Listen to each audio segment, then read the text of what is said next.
Hello and welcome to Shadow of the Cast, a Marvel Champions podcast. I am here with Villain Theory, and for the first time, we are here with video and the podcast being hosted on the Nelson All Over Cards YouTube channel. How you doing, Villain Theory? I'm doing good. I'm doing good. It's to me almost it's a little bit sad, the transition, but I'm also really happy. It's quite exciting. I just like rocked up. I'm not gonna have to worry about putting it on my channel. I'm gonna have the same awesome conversation. But now you can see me. Dun dun dun. And you. So it's an Look at that. exciting new chapter. Absolutely. I'm looking forward to it. And I think we have a really exciting topic today. Villain, you want to tell everybody what we are talking about? Yeah, we are talking about Agents of S.H.I.E.L.D., the expansion. Me and Nelson haven't talked about an expansion, I feel like, directly, maybe, for a little while, it feels like. I believe maybe the first episode of the podcast on my channel was about an expansion, so I feel like everything's maybe come full circle a little bit, which is kind of exciting. So yeah, S.H.I.E.L.D., all the sneaky spy stuff, and rumor has it we have quite different opinions, which I'm excited to find out if that's true. Yep, we were talking very briefly before we hit record, and we were both pretty cagey. Well, I think I was trying to get more information out of Villain. Villain's like, you know what, let's just hit record and we'll talk about it. But I think yes, I think it will be a fun discussion because it seems like we have some differing opinions. But what we're gonna do is we're gonna talk about kind of the overview of the box, the campaign mechanics a little bit, go in and talk about each one of the villains and then the heroes. So with that, I've been dying to know, Villain, what are your overall thoughts on the Agents of S.H.I.E.L.D. box and maybe the campaign? Ooh, the overall thoughts is a difficult one. For me, there were quite a few misses in this box for me, but some really good parts too. For me, I felt like overall the box was very experimental. There's lots of new ideas. And if I had to break it down to the encounter cards, I think this box has some of the coolest encounter cards like in the game, some really creative ones. But I wouldn't say overall, like maybe not all the villains like my favorite ones, but there are some I really enjoy. Um, I'm gonna ask you to share what your thoughts on the campaign are first. I'm gonna dodge the question for a minute. No, absolutely. I put out a individual review where I just kind of talked about the review. I really enjoyed the box. I think that the weakest part for me was probably Maria, which I thought was going to be the strongest part of the box, and so it kind of subverted expectations Team at that Nick. point, which was kind of fun. Team Team Nick, Nick.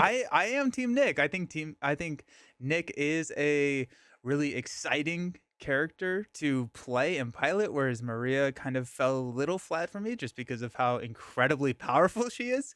And yeah, but from the villain design, I thought that we got a lot of really interesting villains. We got some revamps of some older kind of ideas like Batroc, kind of resembling Collector 2. Collector 2 is one of those villains as I revisit more and more, I enjoy. And then we got Batroc, and it's like, cool, awesome. Like, this is kind of like we took that idea of thwarting through, and it's a very Lord of the Rings progression style going through kind of your stages and got a new style of that. The Thunderbolts, I think, are just such an awesome addition to the game. Both the modular set, the encounter as well. It can be gamified a little bit, but I've loved taking those Thunderbolt modular sets, changing them up for that scenario, as also throwing them into other scenarios. Yes. I think the second weakest part for me, I'm trying to figure out what it is. I'm trying to pinpoint where your criticisms are. I don't think I loved the campaign mechanics. I feel like I have said that for every single box though, so I don't necessarily know if that's unique to this box, right? Like I don't love campaign mechanics when it comes to Marvel Champions, but it's this one felt tedious for me. it's interesting. We did the episode where we got to interview Caleb, which I really loved, really appreciated him coming on. But he's like, the campaign should be seen as like kind of the bonus part in the box, but it's called a campaign expansion, Yep, which yep. is tricky. It's a tricky line to walk there. I was really excited for this campaign. I said, people in my Discord will back me up. I was like, this might be the campaign I'm most excited to try. I was really excited for it. And I think kind of like what I was saying before, it felt experimental. Felt like it had some really cool parts to it, but maybe as a whole, not everything landed for me.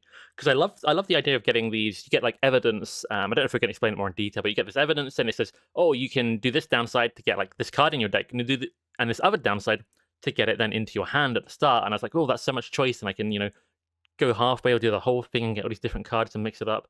But it's kind of random which one you get. and you might get something that it says you can go and find this card, but I'm like, I don't want this card. I don't want to do it for too many of them because then I'm having to take loads of downsides and it's a little bit weird. Mhm. And I think it ties into the final villain quite intricately, and Mhm. I don't think I loved all of the way that fully functioned. I think the idea is so cool, the build up is really cool, but something for me, I've maybe walked that back slightly. I kind of like how it ties in, but there's a mechanic where you have to keep the secrets low by spending resources, and I think for me, doing that in every scenario was not super fun.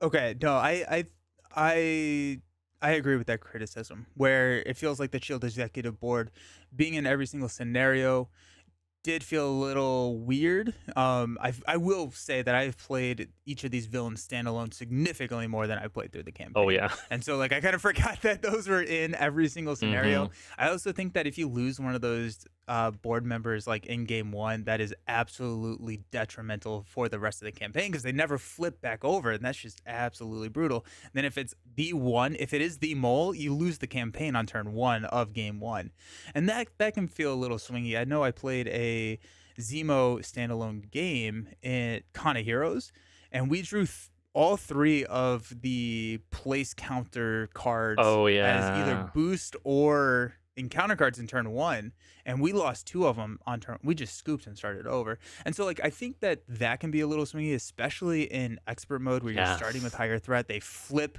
with just one counter being placed, and so you lose a little bit of that acceleration in your build because you feel like you have to remove those counters. Yeah. So no, totally valid criticism there. I didn't quite think about how those were in every single one of the scenarios because I'm evaluating them on more of an encounter basis. But yeah, Mm. totally get it. It's interesting, the expert mode where it's a lot easier just straight up at the beginning of the game to lose those the executive Yeah. board people, and it's an interesting one because to some degree when I've expressed things about things that on expert mode, people have been kind of not specifically for this, just in general across my time talking about Marvel Champions. But it has been something to the kind of like, oh, if you don't like it, if it's too difficult, just play standard. But I think there's fun increases in difficulty and less fun increases in Hmm. difficulty. And I think it's valid to be able to talk about maybe that, or very swingy random ones where suddenly like, oh, turn one, time to restart. Maybe it's not my favorite thing ever, but there are cool Hmm. ideas within all of this, and I do like the expert mode has like some little tweaks here and there. It isn't just like surges on this card. I did like that. Maybe it starts a little more difficult. It's just the one away from everything going haywire is maybe too fine of a line to walk for my liking. Yeah, and also thematically, I'm not quite sure I understand the added pressure right there at the beginning versus kind of like making that encounter card worse. I think Sinister Motives, specifically like Sinister Six, did expert mode really, really well. Where like in guerrilla tactics, like the life model decoy gets toughness in expert mode, or an expert mode against toughness or something like that, where like there are mechanical differences on the different cards, or like ambush is slightly different in expert mode where you're placing threat and stuff like that. There, And I think I would have liked to see something like that more than it starts with 50% more counters, yeah, or yeah. there's a little bit of that in this box. What springs to mind is Black Widow, who the first villain in the box. She's got which card is it? I might have it on the screen in front of me. Here we go. Attack Acrobatics. So on standard mode, just prevents damage. On expert mode, if it's your preparation card, which is a whole mechanic we might talk about, deal that much damage back to the attacking character. So in that way, it does increase. So there are bits of it in the box, but for the campaign like mode mechanic, it's just the extra counter. Hmm. Yeah, absolutely. So other criticisms that you have, are they villain slash hero specific, or are they more kind of general overviews of the box? Because if they are specific to a character or a villain, we can talk about them when we get to that section. But I'm curious if there's anything more before we start diving into like Black Widow. I think for me, as an overall, I think a lot of the mechanics in across various villains in this box, they take kind of a preventative nature. Like you're trying to achieve this, and they're trying to say, no, you can't. And I kind of felt like it was kind of like I was trying to walk forward, but they were like, I don't know, some sort of bungee cord dragging me back slightly in different bits. And for me, I don't know, I want to power forward, not like overpower it, but I guess I want new obstacles in front of me rather than things slowing me down. Things that make me discard a card or have to do this or jump through this just to do the normal stuff. The stuff I don't always enjoy as much. I like to have my crazy superpowers and do crazy stuff. If that makes any kind of sense. So that was a small element for me. And if that's just kind of represented, I think, in the campaign, in the executive board, having to like Mm, throw resources at them, and then I can do less of my cool kind of like hero cards and that kind of thing because I sure. spent resources elsewhere. It's kind of a more general. Yeah. No, yeah. The and Yeah, the executive board, I do like that you get a little bit of it whenever you spend those resources, right? Hmm. My favorite one is being able to heal the allies. So Like good. I thought that was amazing. Like the medical officer where you can heal allies. That one just seems way stronger than all than all the other ones. And I find myself that one's pretty depleted, and I'm always putting counters back on the medical officer because I wanna heal up my friends. But yeah, I agree that you know especially if you are running like a Hulk deck, right? You're flooding it with physicals. Uh-oh. Now what are you gonna do? Right? Yeah. So okay. Oh yeah, no, I think that's totally valid. I'm curious to hear your thoughts about villains as well, given your namesake. So um, I think there's two ways we can do this. Do we want to talk about them in order, or do you want to tell me your favorite and we can talk about that, and then we can go to my favorite and then kind of fill in? yeah, I'm curious if we'll have the same favorite or not. I suspect it might be different. I'm gonna say go for that. I know when I did my videos on like my channel, I did it and like I'm very chronological, so let's mix it up a little Yep, bit. yep. Um, Okay, let's do it. although the ironic part there is, did you want to start with my favorite? I do. Well, we could also Yeah. go chronologically because I really like the Black Widow scenario because that was my Okay, favorite. okay. I Nice. the whole preparation mechanic, which is when you go to attack Black Widow, you have to remove threat from the main scheme, and if you're able to fulfill that condition, if there was threat on the main scheme, then you discard the top card of the encounter deck, and if it has a preparation ability on it, which resembles a boost effect but is a preparation effect, bad thing happens. Basically, if there is threat on her scheme called the Widow's Web. That was difficult.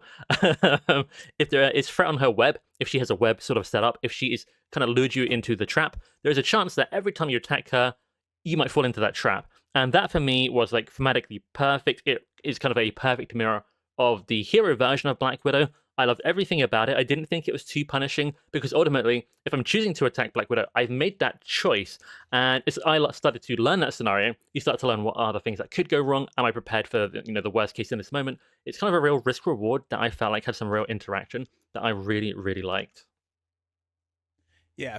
I really liked Black Widow as well. I think that she embodies just like a really solid first villain where it's not like super weird, right? It's not a It's probably the most traditional scenario in collector the too. books. I would say. Yeah.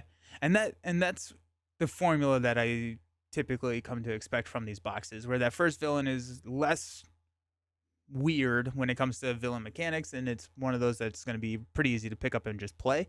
But I love the parallels between the hero and the villain, like just even like down to the names of the cards, right? Like Dance of Death, deal 1 damage, 2 damage, 3 damage, like Yes. that's the same. It's just like it I thought that was really fun. um I bet it was also pretty fun to design because it's like, okay, how are we going to make covert ops a villain card now? And like, just like the parallels between the two kits there. Yeah. I, As I, yeah, no, go for it. I was gonna say what I quite liked is that they didn't just take preparations to be these treacheries, like trying to mimic Black Widow and Natasha. They have preparations on minions that can jump in, and they have other kind of things. So they kind of expanded on it in a fun way as well. That I felt was still, suited to what was happening normally.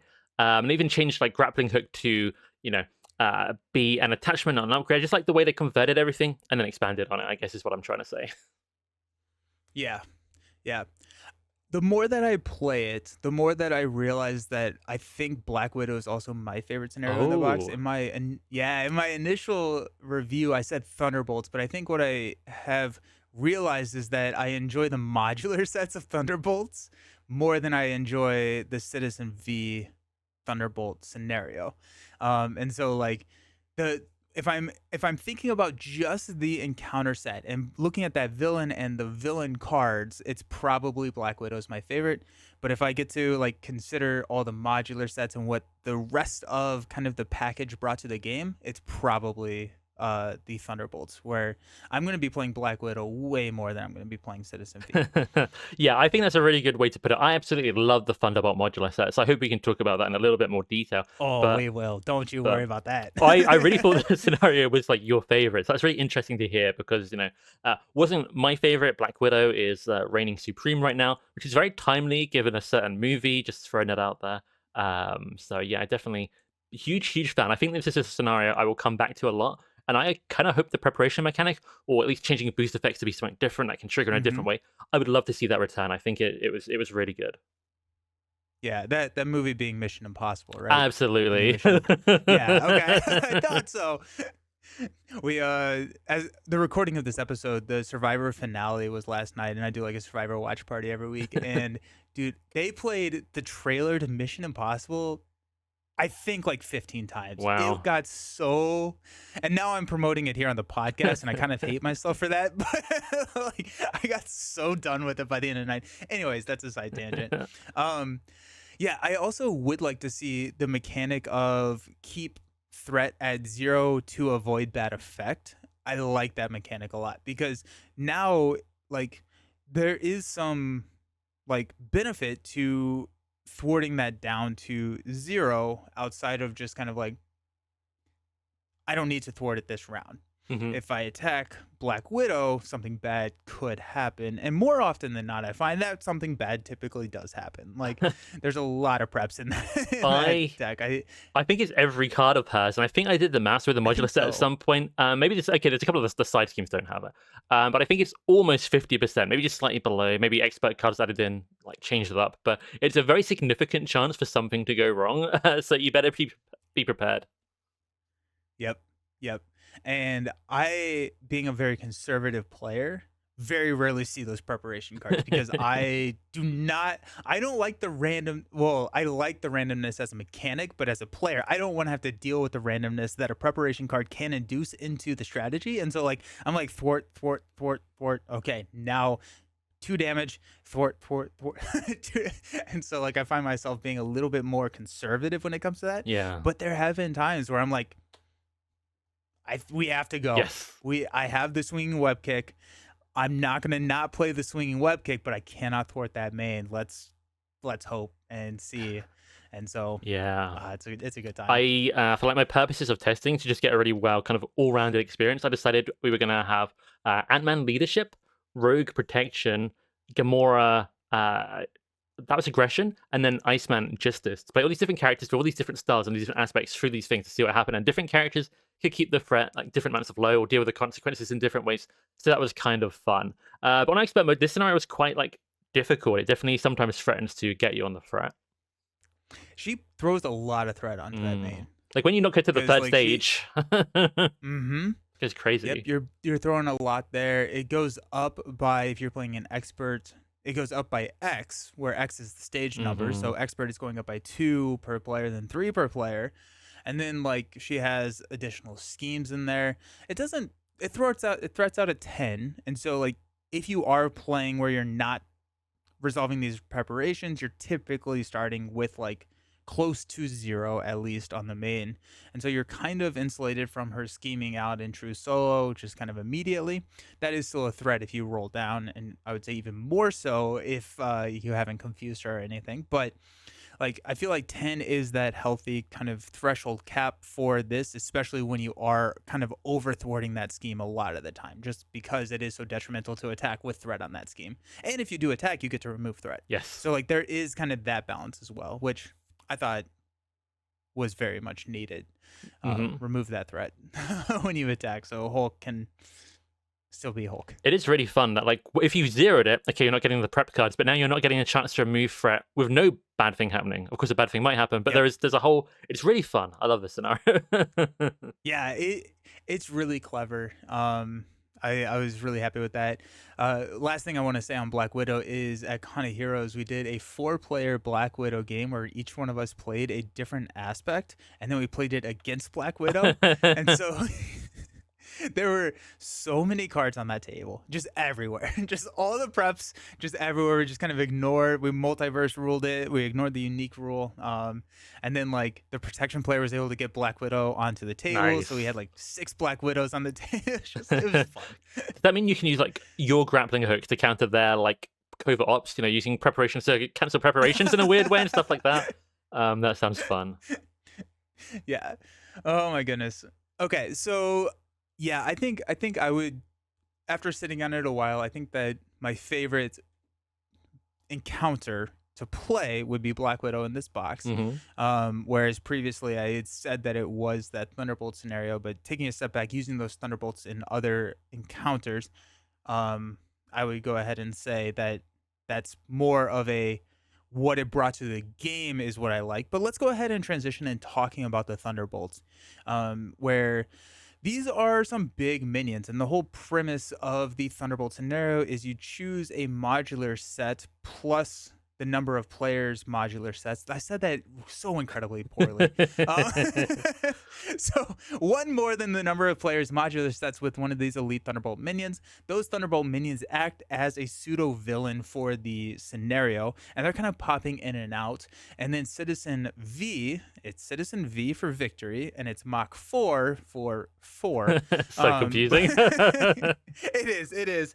Um, I I had people tell me both ways, and I could not. I really did not know who was messing with me, but I found someone I trusted. They told me, and I'm going with that. So, but yeah. So Citizen V kind of is inactive. He heals if you are engaged with one of these minions, and these minions are going to be jumping in and out. And then if you are engaged with one of these minions, they have guard effectively, so you cannot attack Citizen V. So you have to take one of them out. Then you can engage more of them by attacking the ones that are kind of hiding. Or it's what is, I don't even remember the card name. Ready for a fight? No, That's a that's not different it. card. I think Thunderbolt backup. Justice like lightning. Nope, that's not it either. The other side of it, I think it's Thunderbolt backup. That's it. Yeah, yep. So Thunderbolt backup, you can attack. They're still in play. They're Mhm. not activating against you. They're just going to be healing when they're sitting there. But you can attack and engage them. And then once you kind of take these out, then you can start attacking Citizen V. Because if you're not engaged with one of them, Citizen V turns his mean stare onto you and attacks you. But tell me about what you think about the Thunderbolt scenario, or if I missed anything in the overview. No, I think that's a good overview. Citizen V standing like, I don't know, in my head, he's at like the top of like this platform and he's got his arms crossed and he's just letting his like minions fight for him until he needs to step in or something. Yep, And then it's his the Colossus pose. exactly. And yeah, I love the idea of this one coming into the box. I thought was either going to be my favorite or second favorite scenario. Unfortunately, it did not quite land that highly for me. I think like you, I absolutely love the modular sets, but the scenario itself, I find it's a little bit static. And what I found is, in my comment section as well, is that a lot of people play the scenario incorrectly, and that way it's a little potentially more fun, where you are swapping the giant minions back and forth with Thunderbolt backup, even if they have no damage on any of them. But in the actual rules, if Mm, they have no damage on any of them, you can just let them be there, and that makes it a lot more kind of okay. static, and they don't move around as much. But all the people who said they Yeah. played it the other way, the incorrect way, it had more fun with that, and I kind of get that because to me, one of my big criticisms is that the big minions in this scenario are trying to fulfill the role of minion and villain for most of the game, and I don't feel like you can get the best of both of those in one thing. If I had to be critical, so that's kind of my thing. But I like the premise of it. I think the premise is really fun. Yeah. And so talk me through the minion villain role that they're both trying to play, because I don't know if I'm wrapping my head So I think in Marvel that. Champions with like the encounter deck, there's normally like some scenarios don't have as many, but most of them have like a pretty healthy amount of minions. And a minion jumps in and you can defeat it and trigger your stuff of it if you're aggression or whatever. But generally they're hopping in and then they're hopping out. In this Yeah. scenario, I feel like the minions have such high hit points. You can't just instantly defeat them. You can if you build up to it, or Hmm. you get like a bursty kind of almost rush style hand. Oh, well, everything's damaged. Boom. But to some degree, they're there. You're going to hit them a bit, and then they will hop out. So I guess it's like a minion, but someone else is there. and it just doesn't feel like I'm getting to, these baddies are popping up, I'm taking them out, and then another one and another one. I just kind of feel like the enemies that start in play are mostly going to be the enemies that are there for most of the game, if that makes sense. So I Mhm. kind of know what's against me throughout it, if that makes some kind of sense. Yeah. Are you a fan of the Sinister Six scenario? I am, yes. If I were to rank like the multi-villain kind of style scenarios, I prefer the Four Horsemen, but I do like Sinister Six a lot. Do you find that the Sinister Six has a similar issue that you're talking about, or because they have lower health pools, that issue kind of dissipates because you're able to kind of take them out a little bit faster? I think it's multiple things with that one, because I think the lower health, yes, is like, it changes up more often. But you can go through the scenario and never see a certain one. Like, that's entirely possible. Whereas Mhm. what I see, the Thunderbolts I see in play at the start of the scenario are basically going to be the Thunderbolts I'll see throughout the whole one in this Sure. instance. And I do like that there's a lot of variety. You can change up the mod sets, but when the scenario starts, it's not like, oh, who's going to pop up next? Like, I can see who's going to be there, and depending on the numbers, I know who's going to go where. A couple of the encounter cuts do mix it up a tiny bit, so there is that aspect, but they'll just move around as opposed to who's in play, if that makes sense. Yeah. Yeah. Um, have you tried this with Atlas, the growing strong modular set that came in either Shuri or Silk? They all run together. I've played Atlas in other scenarios, but not in the Thunderbolt scenario. I imagine it adds a lot of pressure. Yeah, because Atlas, if you're unfamiliar, gets a growth counter at the end or start or at some point during the round. He gets a growth counter, which gives him +2 hit Oh points. yeah. He starts at 18 and he just kind of grows and grows and gets stronger and stronger. But his side scheme says that if there are ever, I think it's 10 or 5 Yep, I think 10, I it's think. 10 growth counters, then you lose the game. So it's an alternate loss condition. So I think that could add a lot of pressure to kind of like the pacing of the Thunderbolt scenario. I've not tried it yet, but I think that is worth a try at Yeah. least. I really like the Thunderbolt sets Uh, though. I'm curious, we don't have to do it now, but I would love to like hear like your ranking of them, or any of your favorite of the mod sets. ooh, ooh, I don't know if I have that, but we could figure it out. I think let's do that as a separate video because I think that would Ooh. be a fun. Yeah, I think that would be a fun video, and I need a little bit more time to prepare it. I didn't do that for this episode. We're just gonna, scheme and plot different videos right here. But we have Falcon and Winter Soldier, who I think each come out with a new one, so we could have all of them Yep, ready, and then that would yep, be awesome. I'm looking forward to the Ice one a lot. I misunderstood it on your stream we yeah. did when we like saw it for the first time, but I think it looks so cool. No pun intended there. The, no, no, no pun intended, villain. Come on, It wasn't. embrace the pun. I like the pun. It just wasn't intended. Okay, okay. Well, I respect the honesty then. No, I will say that I love the Thunderbolt scenarios. I've talked about it. I don't actually remember if it was on stream or if it was just kind of at Con of Heroes or something. But I feel like with throwing these Thunderbolt modular sets into other encounters is just a completely different way that you can pace out a game of Marvel Champions. Because in Marvel Champions, you have normal villains, and I think of normal being like Crossbones or Taskmaster, where it's a kind of a linear ramp in power until you get that victory. Then there are villains like Claw, where Expert Claw, where you start out with just so much stuff on the table that you have to kind of delay that ramp for a little bit, maintain, and then you can start ramping. So it's kind of a graph like this. Whereas with Thunderbolts, if you throw the Thunderbolt modular sets into a Crossbones or someone similar, you start ramping. Once you hit that Thunderbolt, you have to stagnate. And so it's like, how quickly can you ramp until you see the Thunderbolt? And that could be the encounter card or one of the treacheries that are in the set that bring them out. And then you're just like, okay, all hands on deck. This is panic button mode. Let's go.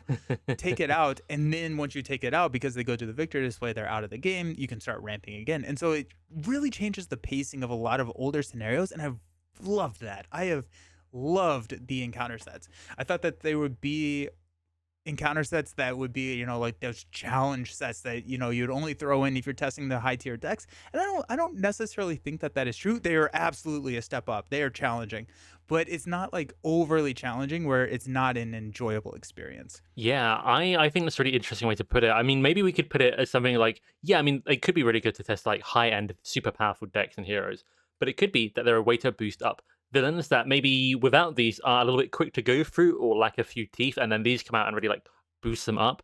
I really like that. I think that's really fun. Yeah. Yeah, we played joystick or high risk or whatever the other new The other one, new one. the other new one, the one with joystick as the mod minion there in mutagen formula, and that was tough. Yeah. That was a tough one. That was a 4-player mutagen formula. But I That sounds think crazy. right now, if I had to call a favorite, it would be that the joystick modular. I really like the choices that you have to make in there because it's kind of like this, which is not in this box, so it's a little bit off topic, but it is a Thunderbolt mod set. But it's like draw a card, bad things happen, or like you have to make some tough choices. Choices are That always may fun. be it. I think that is actually I think it is tough choices. Now that I say it out loud. Do you have a favorite off the top of your head? Oh, I really like Atlas. I really like Radioactive Man. Back into what I said kind of toward the start of this, that some of these encounter cards are some of the most interesting we've seen in the game in this box. And I love that he's got Runaway Nuclear Reaction, which if you don't get rid of it, you can basically set off this giant devastating blast that does 10 damage to every character, which is generally bad and you want to try and get rid of it. But if you have like a tough card, you can kind of like tactically, I believe, like set it off and stuff like that. So it's kind of fun. There's things that do different things. Fun. Yeah, there's also this other card where if you have the gamma trait, instead of hurting you, it helps you. So they've really like tied into different things there, and I think that's super awesome. I ran a Power of the Atom with the She-Hulk build where I was trying to I got the plus 10 attack token from buy the same token. I was like, I want to use this. Plus 10. And so that was one of the ways that I got her to like 13 attack, which was just a blast. But yeah, now I want to use the Storm Ally to set off a runaway nuclear reaction because you can like move threat to it. Yeah, I think it's got like this little force response in it where I think if you just hit Radioactive Man, it also goes like boom. So there might be easier ways, but you can definitely mix it up, or maybe it's even like one way or another on purpose, like Colossus one way or another. I've got tough, so let's just set it off. Like that's hilarious. Oh my gosh. Yeah, it does feel like they are more interactive, and I have not seen the Thunderbolt movie. I know the general premise of what the Thunderbolts are, but like it does feel like each one of these minions is kind of acting in a selfish manner thematically. Like they are trying to do their own thing. And if it hurts the villain, it hurts the villain. It's fine. It's like whatever. But it's like they feel like they are working in their best self-interest, whereas a lot of modular sets thematically feel like they're kind of supporting the role of a villain, where they're like, no, you know what? I'm the villain. And like, so, dealing 10 damage to everyone, joystick not really caring if you are kind of benefiting both sides of the table. It's just like, it's just a new way to play. It's just so cool. I love them. Yeah, I really like that. And I think I speak on behalf of all moviegoers here. I mean, it's my recommendation. Maybe see Thunderbolts. I kind of liked it. I've heard really good things about Thunderbolts. I'm gonna hot take this and say I preferred the movie to the scenario, but the mod sets, it's like they're really good too. So it's tough. There's a lot of good Thunderbolt stuff out there. Nice, that's awesome. Yeah, I'm at some point I will see it. Here we are. Oh my gosh. Okay, cool. Yeah. So let's talk about MODOK next, because I think MODOK is interesting. Yes. I think MODOK, the more that I play him, the more I realize he's kind of gameable. He's a lot easier than I thought he would have been. I have found MODOK quite annoying. Not necessarily difficult or easy exactly, but I just find him annoying, which when I did my video of Andy, he's like, oh, that's in character, and that might be the case. But but I was like, I don't know. It's definitely a very unique scenario. Like, I like the premise of it. We've got kind of two scenarios in this box. We'll come to talk about Batroc later, I think, but two kind of rescue-based scenarios, which is kind of fun.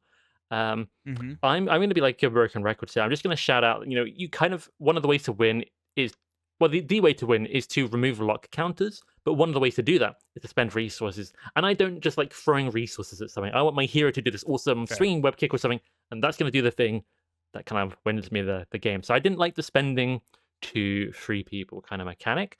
But I did like that, there was a big variety of people you could free, and I like that the minions in the scenario kind of almost mimic the people you're trying to rescue, because they are, basically MODOK's trying to like take their powers and give them to the Adaptoids. So you have all these Adaptoids with similar powers to the allies you can get. I thought all of that kind of mirroring was really fun. Yeah. I think that the adaptoids are a really cool idea Hmm. where they are minions that are modular minions based on a randomized setup, Hmm. right? Like in expert mode, I think you're choosing two Yes. different environments, and that changes the stats or the traits or the abilities of every adaptoid. And then there's a lot of ways that like the scenario recurs these adaptoids. And so I thought that's probably my favorite part of the scenario is like these minions that are like I'll just look it up. Nelson, you have it right here. 115. Okay, I Yep. was right. 115 minions, but they're not 115 minions because based on if you have like the flying upgrade, all the adaptoids get +1 scheme, Insight 1, and the aerial trait. So Yes. now they are a 215 with Insight 1, and then they have aerial and stuff like that, which does mimic the flying inhuman, which is one of the ones you were rescuing to kind of tie everything back together to what you were saying. But I think that the modular minions is something that I want to see again. Yes, and I think they could go crazier with it. Something I heard was that sometimes if you just defeat the Adaptoid straight away, you don't always see the difference because some of them have to activate. That's not strictly true. There is the insight and that kind of thing. I think one of them might give them toughness, but I'd love to see them go a little bit Mhm. crazier. Maybe boost up their HP. I don't think any of them do that. That kind of thing. Um, I don't know. Did anyone get Quick Strike? No, Yeah, it's overkill on Scheme, Insight ranged. 1. I see. Yeah, Yeah. Villainous. I'd Yeah. like to see that kind of thing as well. If it was like a mod set, not just modular within the scenario, but a mod set, Mhm. that would be so cool. Yep.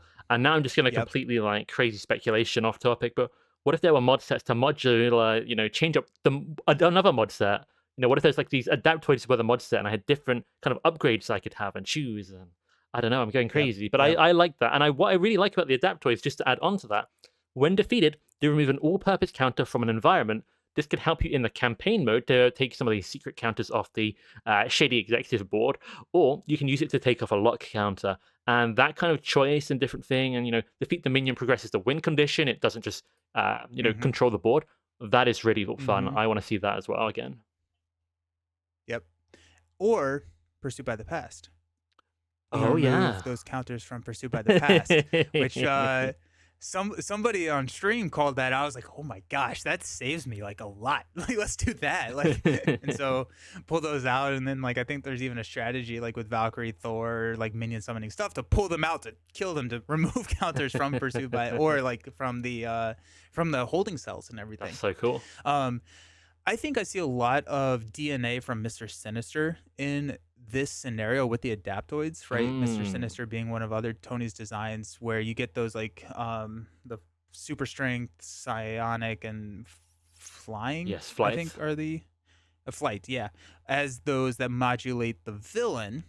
And I like the idea that you were saying is if we had these as like a modular set, very similar to, those 3 that we got, 4 minions that we could throw in, and I would even like to see it where it's like, maybe every minion gets this. Yeah, now I'm thinking, in some of the Rise of Red Skull minions, I think are like there's like jet troopers that have quick strike, and what if there's just a Yeah. modular like single environment card which is just jetpacks for everyone, and just everyone gets quick strike, and they just fly in jetpack Yep, and yep. quick strike and area, and just that'd be amazing. There's so many funny The minions you sand could. clones have jetpacks. Yeah, exactly. No! I love it. Give the dragon a jetpack. Oh, Oh, no. I love that. Oh, gosh. Oh, yeah. Um, so where does this fall short for you? Is it the fact that it's kind of a tax on your resources, right? Like you have to remove the counters by spending resources and that's annoying, or are Yeah. there other areas where it kind of falls short? Yeah, I think it's something I would weirdly call pay to win, but it's not like the traditional game or video game sense where you're Yeah. throwing real money into it. It's just spending my resources not for my hero to do his cool hero power. Just now there's some less counters on this thing. It does, maybe give you an ally, and we talked about the campaign specific officers, which in a similar way you spend something on it. Oh, you get a bit of threat removal or heal an ally. But I want my hero to do its hero thing, and I feel like when I play MODOK, because I'm spending resources to try and win directly, like that way, my hero is doing less awesome hero things to win Mm, alternatively. I was looked through, I had this observation before, and I looked through the different scenarios, and the only time I can kind of see, a win or loss condition require just throwing resources kind of toward it is like Nebula's evasion counters or the collector with collection ugh, one. ugh. And it's not the same. It's not the same. I don't think any of them are quite as annoying as Yeah. that. But I'm definitely somebody who, especially once I've got this thought in my head, every time I'm like, I'm putting resources here, but I could have done this cool card. Then I struggle Mhm. to get past it. So if I put that in anyone else's head. And the other thing is, I like that there are attachments to MODOK, and you kind of, you have to defeat him to remove them, but some of them annoy me. I'm just very grumpy, I think. It's like, oh, I gotta defeat this guy, but then he's got 5 more health, and then he's got a 5 health shield, and then he's healing when he activates, and it feels like it's slowing me down, and I just want to kind Yep. of be moving forward. I don't know how to say. It's almost like I'd rather have a 5 health minion pop up than give the villain 5 more hit points. So maybe it's just me, and that's kind of where Okay. I'm at. Yeah, because I really like them. Mm, Because it disrupts the way that I tackle this scenario. And what I mean by that is I think without those attachments, you would never look at MODOK. He attacks for 1. You can kind of ignore that for a lot of heroes. And if he did not have these attachments that were making him bigger and bigger, you would never touch him until you had everybody, and then you would just do 14 damage, which is not that hard yeah. in true solo, right? Whereas if you start getting these attachments and they get really annoying, then maybe you do have to reset him. He's like a Hela in that sense, right? You have to get rid of the Mm. attachments to reset him, and then you can continue on with the mission of rescuing all these Inhumans. So I do like the fact that he gets these annoying attachments because it forces me to take care of them by taking him out rather than just like I think that without the attachments the scenario would get a little stale because it's just like okay, I'm just gonna spend 9 turns getting these guys out, deal 14 damage with 2 swinging web kicks, and then the game's over, right? Yep. Whereas, like, if he has like this reverse engineering, it's like, okay, shoot, now he's attacking for 9 or like 5, and it's like, oh gosh, okay. So Yeah. like, so I like the attachments. They are annoying, but I think they are meant to be annoying in the sense that like it is like a Hela where when you defeat him, the game's not Yeah, over. no, it motivates you You to just do it. I do like that. yeah, I do like when you defeat him, you remove lock counters. I kind of wonder yeah. if there's a world where they could have had like other ways to remove lock counters too, and maybe not just put it on the side to remove, spend resources to do it as well. But maybe I'm just being a bit grumpy. I think all the ideas here, I think are really cool. Yeah. The last thing that I want to say is like one of my minor criticisms. I don't even know if it's a Say criticism it. because it's almost like it's like a, I don't know if, okay, I think it's a criticism that is only on the psionic and human. Whereas whenever Ah, psionic thwarts, you get to remove a lock counter. I wish I would have seen none of that or more of that because it feels like the scenario is different. If I unlock psionic and human first, it's speed run. kind of speed run, right? Whereas like if like flying also had that, or strong inhuman, when he attacks, instead of having 3 attack, it was a 1 attack, but also remove a lock counter or something like that. Hmm. Or maybe the strong inhuman can attack and like break open the cell. I would like to see that to kind of like change the pacing, but I've Mm. found that in my plays of MODOK, they're wildly varied. If you bottom deck psionic, okay. Yeah. Like the game is going to go a little bit slower and it does feel like more of a tax than if you just have psionic. It feels like a better paced game.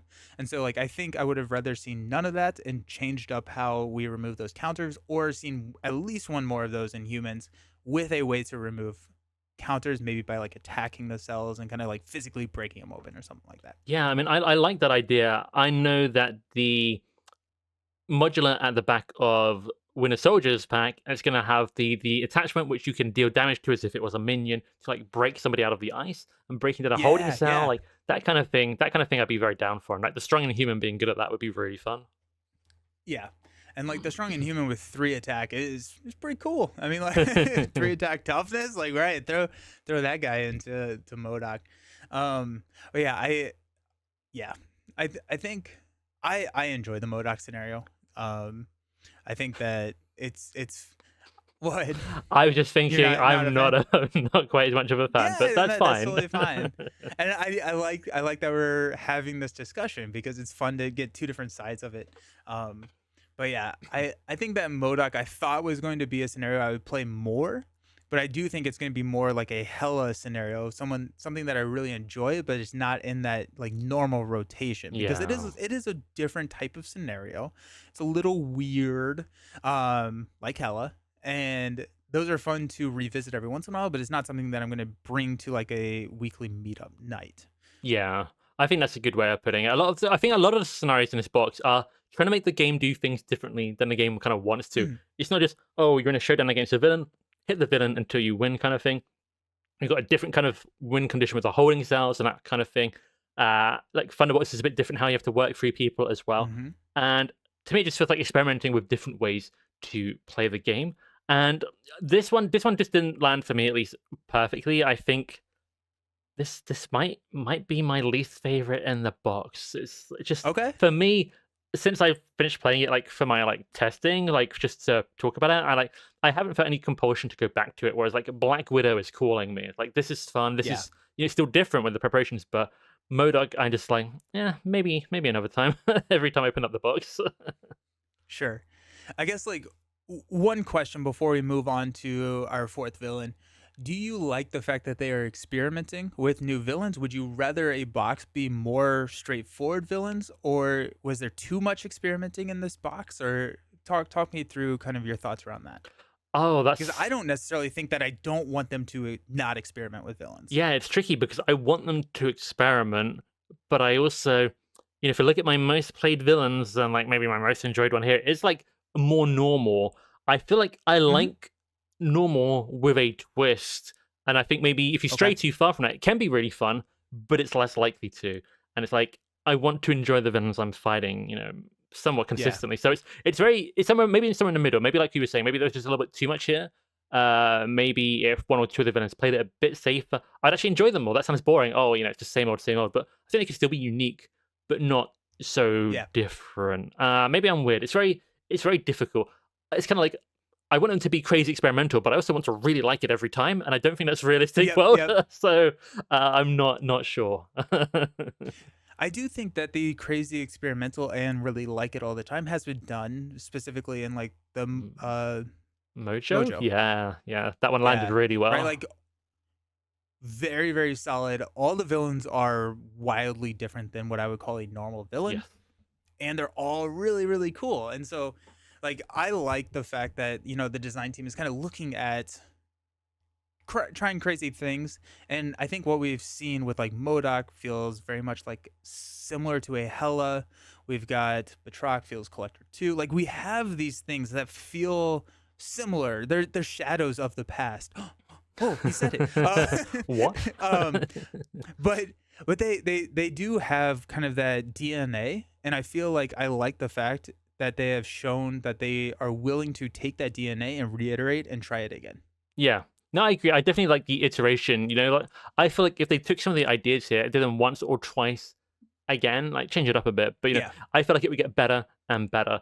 Hmm. I've done like a little evolution of villains video, and I say in that video, I think En Sabaneur is kind of an evolution of Loki because you've got side teams that are swapping the Hmm. villain out to like different stats and things. I love En Sabaneur. The Loki scenario, maybe not quite so much. Right. So like just the same kind of thing, just with a little tweak in a little way that just Yep. lines up at least better for me. It's just my Yep. opinion I'm talking about here. Like it can go really well. So I wouldn't want any, let's say the designers are listening or it gets back to them. I wouldn't want them to think, oh, they didn't like this idea and never use it again. It might be just, a little Hmm. tweak, even a tiny tweak, Yep. and it might be the key to unlock the lock mechanism. Yeah, there you go. Right, right. And yeah, and I think that they have shown that they are willing to do that. They listen to the community, and I bet we will get something in the next couple of years that resembles a MODOK scenario with some updated mechanics that the community has kind of talked about, and it just makes me happy. That is exciting. Uh, Let's talk about Collector 3. Um, this is Batroc. I Uh, was like, what? but so Batroc, you talked about the idea behind MODOK, but Batroc, you're infiltrating the AIM Island embassy where Mm, you are progressing through. The way you win this scenario is by reducing the threat on the main scheme down to zero, kind of rescuing some of the hey, yeah, we're rescuing again. We're rescuing captives this time. yep. Uh, and then progressing into that final stage where if you do thwart down that last stage, stage 3, you win the game. So it's a very analogous to Collector 2, where you're escaping the museum. This time you're infiltrating by removing threat and kind of progressing a little bit further. Um, what are your overall thoughts on? Am I even saying it right? Is it Batroc, but Batroc? Batroc is the fun way to say it, and Batroc is the correct way to say it. All right, it sounds good. Somebody might. What are your overall theories or feelings on Batroc? I actually really like the Batroc. I like, but they call him Batroc, but I do like the Batroc name.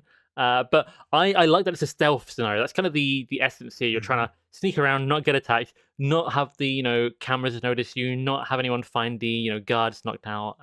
You're trying to keep a low profile here, and that is super fun. I desperately hope they revisit that. I think you could mix it up a bit, but do very similar. I really, really enjoy that. I'm very grumpy. I famously don't really like the scenarios which have you get allies built into the scenarios tend to always be a little bit weird to me. And I don't think it's terrible in this one. I don't actually think it's terrible in the MODOK one, but there's always just something a little bit weird to me there. And if I'm going to be, grumpy, I'll get it all out of the way. The alert level, I just throw resources at it and it solves it. It's kind of I throw resource to not lose the game kind of situation again, but it's very interactive because all the minions basically have vulnerable. There's a different way around it if I can avoid being attacked. It's very interactive with how it goes up, and I do really, really like that. So overall, Collector 3 might be my favorite collector, if I had to say. So this is pretty fun for me. I really like, just quickly, the security camera treachery card. There's like 4 of them. And in Alter Ego, you get a benefit because the security cameras can't find you. If you're not there in hero form, you're, I don't know, back at Steve Rogers' apartment or something.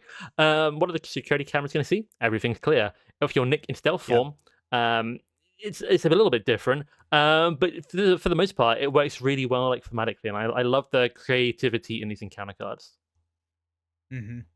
Yeah, I love this scenario too. I think everything that you just said, I would echo and repeat as well. I think I saw a Reddit comment which just made me laugh. I don't remember if it was Reddit or YouTube or something, but they're like, I like how, the idea and the theme is like sneaking in, but Maria's most effective is to just surround the thing with helicarriers and just like bomb it. I'm just like, that's so funny. Like, it's like, you know what? Forget stealth. Bring in the Iliad. That's so funny. But I also want to talk about, because I think there's a really cool decision point in how many captives you are going to be rescuing, because in stage 2, it only starts with 3 threat. You can go through stage 2 very quickly, but you have the option, once you reduce it to 0, you can either progress or take or rescue a captive and progress, or reset and try and get another one. And based on how many you get out, can help in the future. And so I think that's a really fun pacing decision as well. Yeah. I think the alert level is the main kind of issue with waiting around. I think I like the fact that I like this so if when any character leaves play, that includes minions, places threat here. I like that way more than if Collector collects his own minions. Yeah. Because one, alert level is not limited to once per player per round, right? Like in Collector 1, you can only remove 1 card from the collection. Yep. And I feel like it's a little bit harder to lose immediately with the alert level going out. I just feel it's cheaper to manage as well. It's not like such a resource sink as well in that sense, it feels like. It's just a lot smoother and less annoying that he's collected his own thing. He already had in the encounter deck. Like, why am I losing? Yep. This is much better. Or I like the thought of like, how is Collector collecting nebulous techniques? That's just, he's learning. It's not a tangible thing. Is that a data disk? How does that work? It's yeah. I do like the fact that they are vulnerable, and vulnerable gets discarded, which does not trigger alert. And so that is something I missed, I think, in my first playthrough that was called out to me, which I think is a really, really cool like way to utilize that keyword, discarded, not defeated. And then the alert level, I think about it thematically, like spending the resources, the resource sink on alert level, right? If you are spending resources, that is something you're not doing with your hero. So you are like, I think of it as like I'm spending a little bit more time being a little bit more careful to reduce that and make sure that I'm getting in here cleanly. And so thematically, I don't necessarily mind spending the resources for it. And I also feel like there is a turning point in the scenario where you can just like blitz it, right? And it's like, okay, stealth is blown, go. And that's a very valid strategy. And so like I think it's not, if you don't care about alert level, you're not going to necessarily just lose the game. And so like I like this a million times better than Collector 1. Yes, But agreed. I think that it is another kind of shadow that we're seeing, or like we see the DNA in the initial Collector scenarios both in this one, and I just think it was really, really well implemented. Yeah. No, overall, I'm a fan of it. Like I say, the alert level, I don't know, something just makes me mildly grumpy. You know, if I can play through a scenario where I don't have to throw resources at someone, I just get more of my hero stuff done, more of my aspect stuff done. And a lot of times Yeah. we'd see something like alert level, and to bring it down, it'd be like defeat a side scheme, which is kind of represents general effort, like spending a Mhm. resource does to me. So I don't know. It's like take out the guards as a player side scheme. You afford it to do that, and I kind of feel like I could afford it the alert level or something. I don't know, but maybe side schemes. You know, I like think that I Yeah. like that it's not just threat, but I guess I don't want it to be just resources, which means I'm very grumpy. I think the comments are gonna be like, "Oh, you're not happy with anything," and I don't know, maybe not. but I like the ideas here though, and then again I like the encounter Mhm. cards. I like the theme. I love like we haven't even mentioned. I think the villain, if he attacks, you Oh put the yeah. threat up, but if you stun him or if you go alter ego again, he doesn't get to do that. He Yep. can't, get you. The threat doesn't go up. I love all that kind of stuff. So some really cool ideas. Overall, I really enjoy the scenario, and Yeah. I will be back for it, and I will enjoy it. And I haven't even Mhm. commented on like how many captives to rescue. I always feel like if I rush ahead without rescuing someone I like probably easily could have rescued, I regret it. But I always want to try and go as fast as possible. Um, Mhm. but thematically, I kind of Well, like rescuing them. yep. Thematically, and each one of those rescue captives has an ability where you can Mm, exhaust and remove one threat per player from the main scheme. yes, So like you like spending more time on stage 2 can help you accelerate through stage 3 which is pretty significantly, because if you mm, have all 4 of them, I think it starts with 12, right? So it's 3 turns where you don't even have to thwart the main. You can just kind of like exhaust all your rescued allies and just remove the threat. And so like I think that's kind of cool because I don't know, thematically I'm like thinking it's like, okay, like maybe they kind of know like the labyrinth. They've been, marched around this embassy, and so they kind of know some of the escape routes, or like they're more familiar with the blueprint, so they're helping you get out and stuff. I I think the thematic implementation of this one is really, really well done as I well. want to offer an alternative thematic, perspective on the Yes. rescue captives Yeah, yeah, helping yeah. you. In the art, there is some kind of lady, it looks like, swinging in a fire extinguisher, and I like to think the enemies are just fleeing in fear, which makes it easier to get Yep, out. yep. They're just like an army of people armed with like fire extinguishers, maybe one to grab the chair, and these guards don't know what to do. They've never seen this before, and suddenly you're out. That's my angle. Oh, I love it. I love it. And going back to the MODOK discussion around like the strong Inhumans being able to break those lock count, or the cage open, I think it would be really cool to see something in the future, like if we ever got a revamped Batroc that was thwarting the alert level. Because thematically that makes a lot of sense rather than spending those resources. I think spending the resources also makes sense thematically, but if we got to Hmm. see something where it was more like maybe a higher cap, you're placing 2 threat and then it threats out at 8, but it's kind of a second main scheme or something like that. Mhm. I think that could be really interesting as well. I think there's a lot of opportunities where they can play with a threat-like mechanic, where as you do things, it builds up, and then there's alternative ways to clear it. I think that just a whole Yeah. concept is actually really cool. Yeah. Okay. You want to talk about the capstone villain of the game, Do you mean or of the box? redacted? Redacted. uh, I Redacted. am talking about Baron Zemo, of course, and this is a really weird scenario to talk about because it's really heavily tied to the campaign, and you can take the villain out of the campaign, but you cannot take the campaign out of the villain. No, it's like there's not even a Love it. joke in there. There's nothing philosophical. It's not like, oh yeah, still elements. No, actually, all the campaign like mechanics are built into him. So even in standalone mode, it says refer to the rulebook at page 18. This is like how you set up the stuff for the campaign. You got to do it if you play this in standalone mode. I'm gonna be grumpy again. I don't like that I have to refer to the to the rulebook. I have to refer to the back of the rulebook for how the evidence all works. That's like a I have a fix. yeah. I just roll a die. Oh, really? Yeah, because like unless I am taking a risk, if I know, if I could figure it out, if I could deduce it by removing all of the clues, I just roll a die. I don't. It doesn't matter. But Anyway, sorry, but that's how I've changed it, at least in the standalone mode. but I feel like it's maybe a little bit of a negative that you feel like a need to fix it. Sure.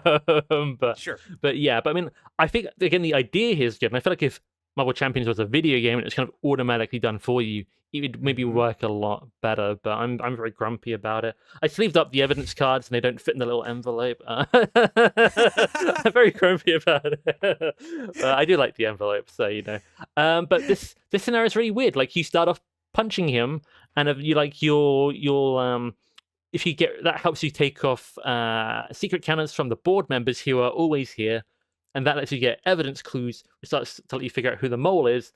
And if you can manage to unmask the mole, he flips and then he gets like really crazy, and then just beat him like a kind of a traditional villain in the second half. I think it's fair to say.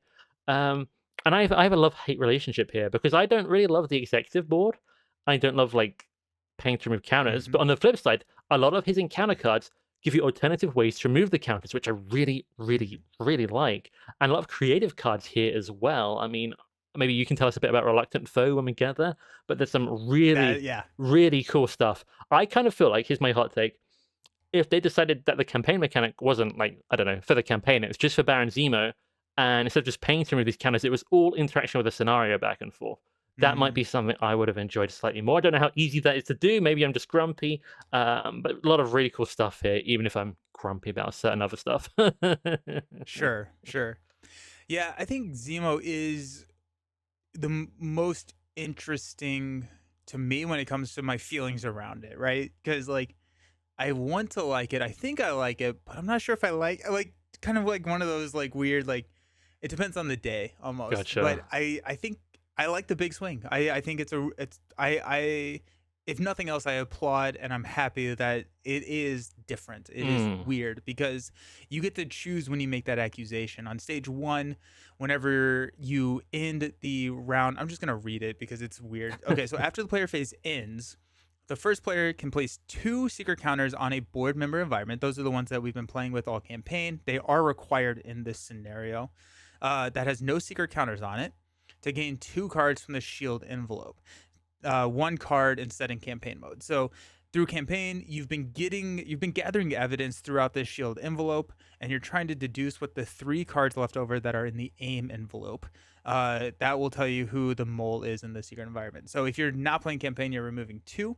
So I think it works out to there's 9. So 2, 4, 6. Yeah. So if you do it 3 times, you can get a perfect accusation. You know what's in the aim envelope. There is no randomness to it. Then, if you want to, you can progress to 2A to make your accusation. You don't have to do that. So if you only have 5, if you're playing campaign mode, if you only have 5 of the 6 available pieces of evidence, you can take a swing. Mm-hmm. And based on what kind of you have, all you have to do is get the board member correct, right? Yeah. I think. Or yeah, in the end, all you have to do is get the board member correct. To not like lose. And so like you could narrow down your options. Like we know it's the chief medical officer, but we don't know what the motive is. But we can take a penalty if we get that wrong, but we know that we can actually hit the chief medical officer. And so that I think is pretty interesting. It's kind of like this like mini game of Clue inside of the or inside of this scenario. But yeah, whenever I'm playing this, I've never progressed past stage 2 or to stage 2 without just a perfect knowledge. That's just kind of my play style. Have you ever taken a risk on it? I don't think I actually ever needed to in my games. There's actually, you know what? I think one time I lost and I should have taken a gamble on it. Yeah. But no, generally it's always been with all of them. Baron Zemo is a bit of a tricky guy, and sometimes the tricksters take over. I like that we've got a live feed right now because I want you to check Discord. I just sent you a link, and I want you to react for the people. Oh, we did get. Oh my gosh, I've been like sitting here and like refreshing, and it does look like we got the Trickster takeover. So we're gonna do a live reaction to that. Funny enough, that was spoiled by Gen Con. Did you see that? I did. It was like mentioned to me, like, oh, this looks like there's something coming up. I was like, oh, um, the art looks cool though. I thought I refreshed as well, Yeah. so maybe it's a few minutes late. I'm not sure. Okay, that's amazing. Well, let's finish talking about Zemo, and then we may take a break before we talk about. I mean, like no break to the listeners, but we'll talk about our friend Loki here. Yeah, I'm excited to talk about that.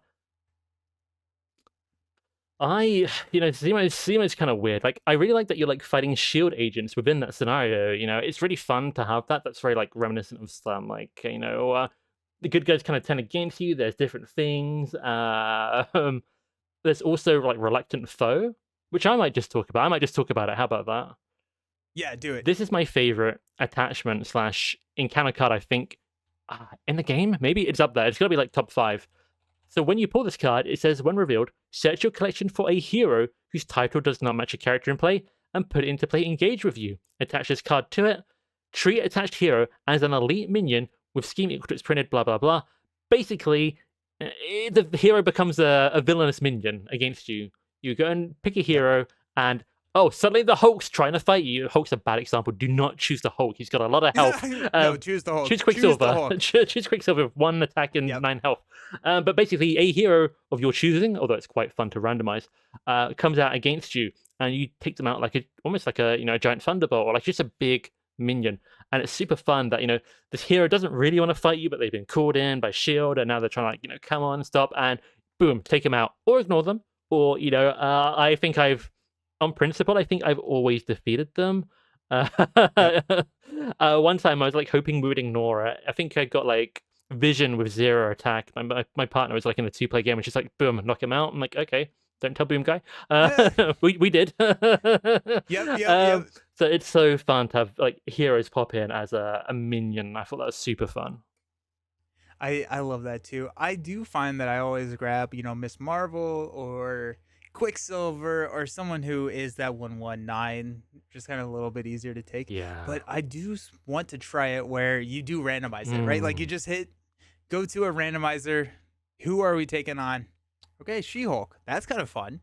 Yeah. And I think that I would also like you said that like taking it and making it kind of required. I think I would almost like it to have been given guard or something. Like make it a priority, make it like that you have to take care of it because it is such a unique and fun thing to do. Yeah, just something slightly backtracking a second. I kind of wish we had like guard printed on all the Thunderbolt mod sets. So normally you kind of have to take them out anyway, or like you can, just prioritize that. But I definitely sometimes I don't like guard, but most of the time I do like guard.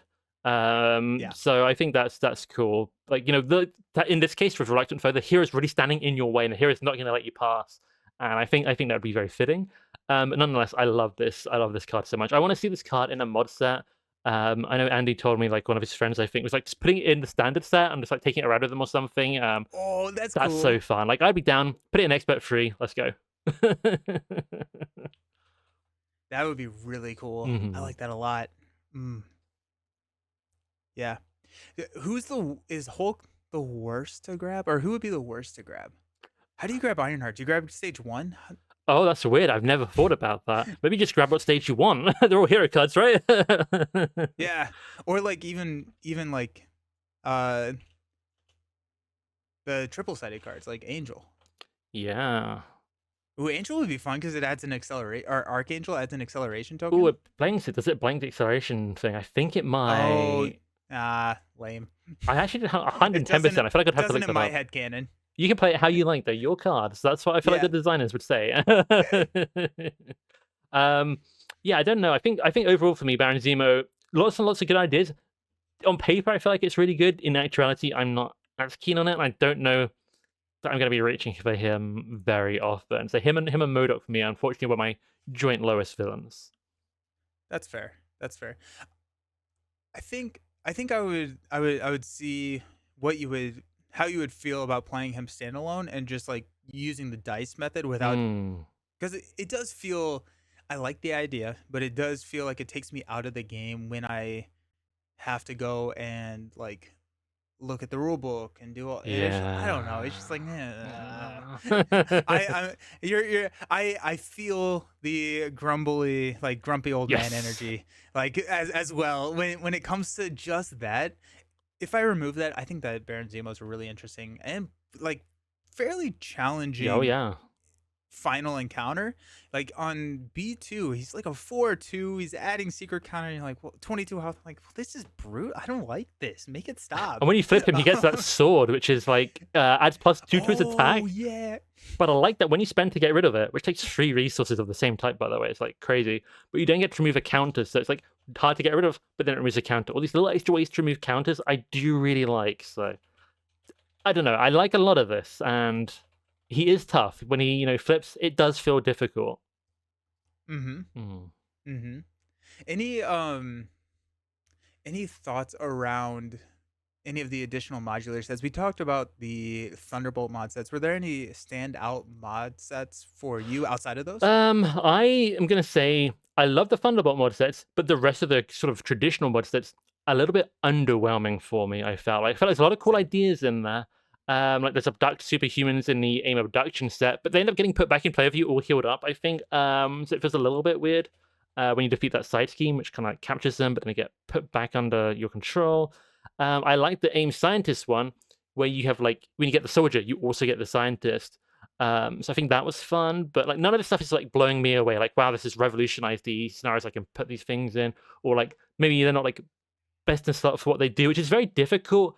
But Mm-hmm. I think my favorite one was the shield mod set because I like that I get to like have shield come after me. I feel like that's kind of fun. There's been a misunderstanding. Maybe it's a rogue branch. Maybe like there's something going on. It feels like I don't think this is spoiling a movie this old at this point. If you've seen the second Captain America movie, there's a little bit of a shield mishap, maybe, to Yeah. some degree. And I think that like being able to relive that storyline, like use it to be at least reminiscent, is very, very fun. And they all have vulnerable on. I do like the vulnerable keyword. I think they could use it Mm-hmm. in even more interesting and better ways going forward. But I like it. I think it's fun. I like being able to have a different way to defeat minions or remove them from play.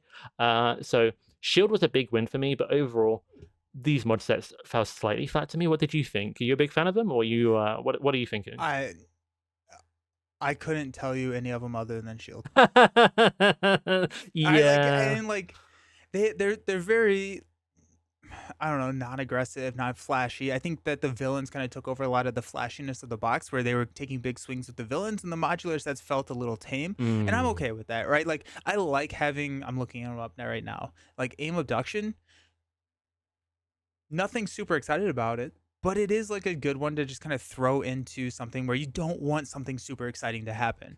Um, This- I do like aim scientist. I think aim scientist is pretty good because how the aim soldiers are like escorting the scientists around, yeah, and you cannot take out the scientists, and they have like acceleration tokens, but they're not like doing. I think that's I enjoyed that type of mechanic. It's not like overly aggressive. It's not like crazy weird to like deal with. It's straightforward. They have vulnerable.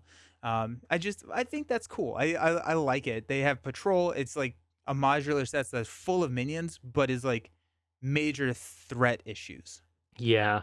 I think that's kind of a interesting way. Like the way I kind of build this up in my head now is that I don't dislike the mod sets, but I don't love them. I like them, and I think Yeah, it's coming off the back of Age of Apocalypse and Next Evolution, which have some of those really strong mod sets. It's like something's like, yeah, oh, these are like fine, I guess. But the yep, Thunderbolts do a lot of heavy lifting. I like love those ones. yeah, yeah, absolutely. Alrighty, let's take a break so that we can go do our reveal to the new Loki Enchantress Ooh. scenario pack. So if you are watching, well, we're not even live. So if you're watching this, if you're listening to this, I will have the link to that down in the video description or the podcast description if you are interested in that initial first look. If not, we're already back. So Sounds good. Sounds good.